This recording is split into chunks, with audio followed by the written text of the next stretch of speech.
Dans le prochain épisode de Demain nous appartient. Tandis que la police fait une macabre découverte, Samuel se montre jaloux. En parallèle, Aurore ne supporte plus Brigitte.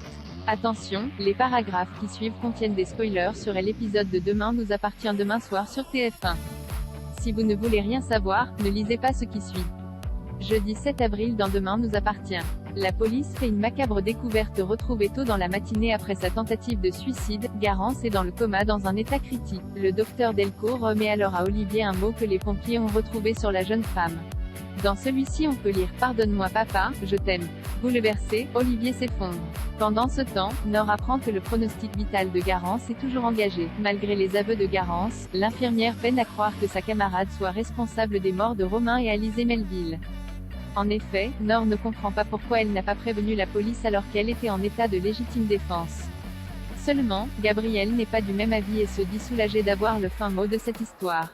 De son côté, Karim informe le procureur Perrault que Garance est toujours dans le coma. Selon lui, elle a tenté de se suicider pour protéger son complice. Garance est en effet trop petite pour s'en prendre physiquement à Gabriel.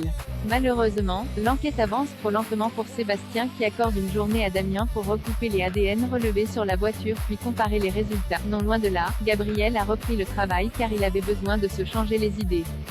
En croisant Chloé dans la cour, il en profite pour la questionner sur Garance. Bien qu'elle la connaisse peu, la proviseure d'Agnès Varda a beaucoup de mal à l'imaginer commettre tous ces crimes. Comme Gabriel peine à réaliser tout ce qui lui est arrivé, Chloé se dit présente pour lui.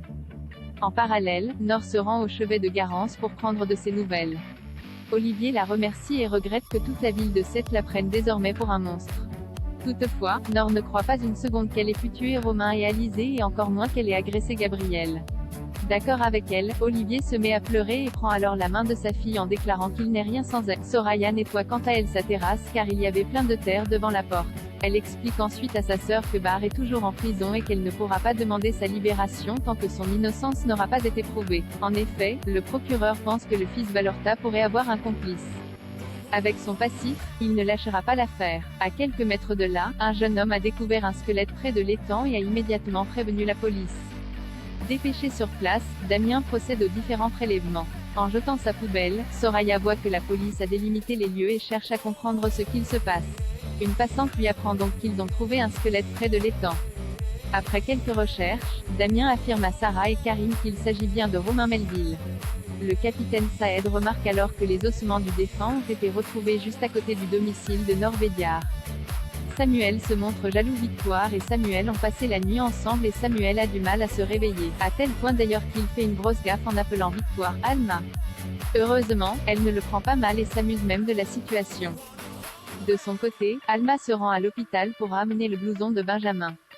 Tandis qu'ils discutent, Samuel les rejoint et cherche à savoir s'ils sont ensemble.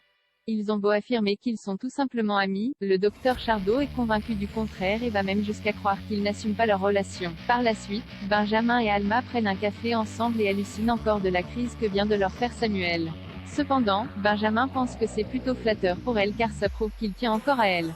Cependant, la prof d'anglais estime au contraire que son comportement est déplacé et que cela signifie que l'idée qu'elle soit passée à autre chose le rend dingue. Samuel étant son ami, Benjamin espère qu'il va redescendre en pression car cela l'embêterait vraiment qu'ils en restent là. Pour sa part, Alma est certaine que cela finira par s'arranger. Alma se rend ensuite tandis qu'Audrey lui demande où elle en est avec Benjamin, celle-ci répond qu'ils sont amis, et de préciser qu'ils passent de meilleurs moments à se raconter leur vie qu'à coucher ensemble. Si le sexe est génial, ils n'ont aucune envie de se lancer dans une relation. La nuit tombée, Samuel se plaint auprès de Victoire de Benjamin et Alma. Ne supportant plus de l'entendre radoter et encore moins de le voir jaloux, elle décide de passer la nuit dans la chambre d'amis. Aurore ne supporte plus Brigitte. William et Aurore ont passé une sale nuit au contraire de Brigitte qui a dormi comme un bébé. Il faut dire que la mère de William a rapidement pris ses aises. Non seulement elle a piqué le peignoir de sa belle-fille mais elle a également remplacé le café par de la chicorée.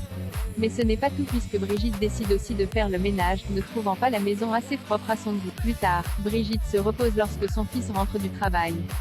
Au moment où son mari l'appelle, elle ne répond pas car elle sait pertinemment qu'il veut la convaincre de revenir. Bien qu'il ait été le grand amour de sa vie, Brigitte arrive à un âge où elle n'a plus envie de se forcer. Estimant qu'elle n'a plus de temps à perdre, elle entend profiter de la vie pour faire des rencontres, sortir et voyager. Pour William, c'est très courageux de sa part mais Brigitte assure que c'est une nécessité. En fin de journée, Aurore rentre à la maison avec le dîner qu'elle a récupéré chez le traiteur. Seulement, Brigitte a déjà tout sous contrôle. Non seulement elle est déjà au fourneau mais elle a par ailleurs fait la liste de tous les produits périmés dans le frigo. À bout, Aurore demande à son mari de faire quelque chose car elle ne tiendra pas. En effet, Aurore trouve sa belle-mère envahissante voire tyrannique et se dit à deux doigts de sortir son arme de service. Quand William certifie à sa femme que sa mère finira par se calmer, Brigitte débarque dans leur chambre puis reproche à sa belle-fille d'être encore en peignoir alors qu'ils vont passer à table.